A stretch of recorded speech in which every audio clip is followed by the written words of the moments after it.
Bien-aimés dans le Seigneur, bonjour, bienvenue autour de la table pour une nouvelle rubrique dans la parole de Dieu. Aujourd'hui, nous allons voyager jusqu'à Golgotha. Nous allons essayer d'identifier quelques éléments qui étaient autour de la croix à Golgotha. La Bible nous dit que Jésus-Christ, il était venu pour plusieurs raisons. Et lorsque nous essayons d'identifier ces raisons à travers les Saintes Écritures, nous voyons que Jésus-Christ il était venu pour la rédemption. Jésus-Christ il était venu pour la réconciliation. Jésus-Christ il était venu pour la substitution. Jésus-Christ il était venu pour la propitiation. Jésus-Christ il était venu pour le sacrifice.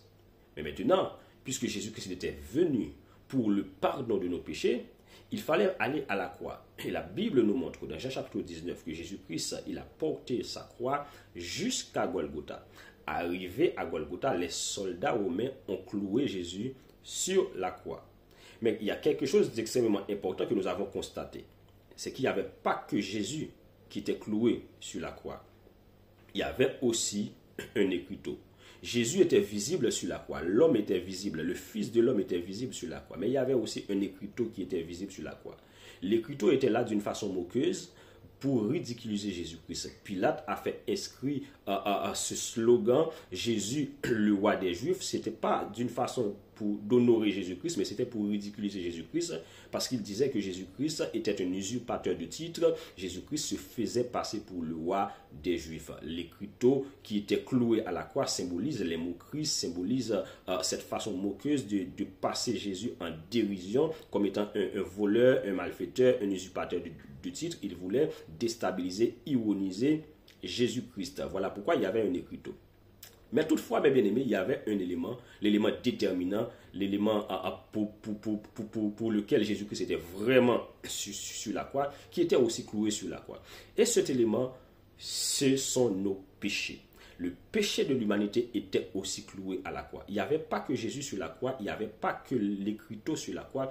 Nos péchés étaient aussi sur la croix. Voilà pourquoi la Bible dit qu'il a effacé l'acte qui nous condamnait et en le clouant sur la croix. C'est-à-dire le péché était aussi cloué sur la croix. C'est-à-dire l'élément déterminant. Ce que Jésus voulait faire vraiment pour nous reconnecter avec son Père, pour nous redonner la vie, c'était pas que lui-même il voulait être cloué vraiment sur la croix, mais il a pris nos péchés sur lui et allé à la croix afin de clouer nos péchés sur la croix. Voilà pourquoi l'apôtre Paul, qui l'a si bien compris, il a pu déclarer « J'ai été crucifié avec Christ et si je vis, ce n'est plus moi qui vis, c'est Christ qui vit en moi. » Alors, est-ce que l'apôtre Paul était sur la croix? Non, mais le péché de l'humanité était sur la croix. C'est-à-dire, l'apôtre Paul était aussi sur la croix d'une manière spirituelle et symbolique. J'étais aussi sur la croix, vous étiez aussi sur la croix, puisque c'est de nos douleurs qu'il s'est chargé.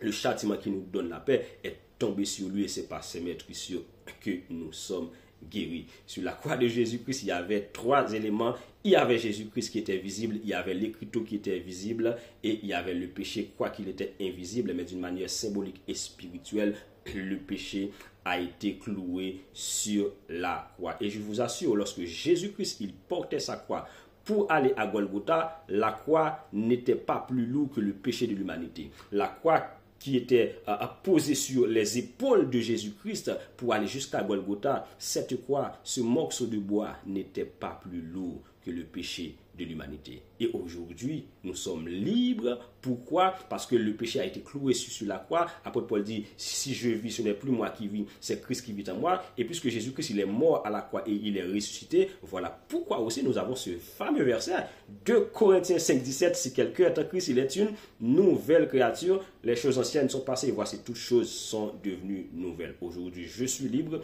Aujourd'hui, vous êtes libre parce que le péché a été cloué sur la croix. Que le Seigneur vous bénisse abondamment. Bonne semaine dans le Seigneur.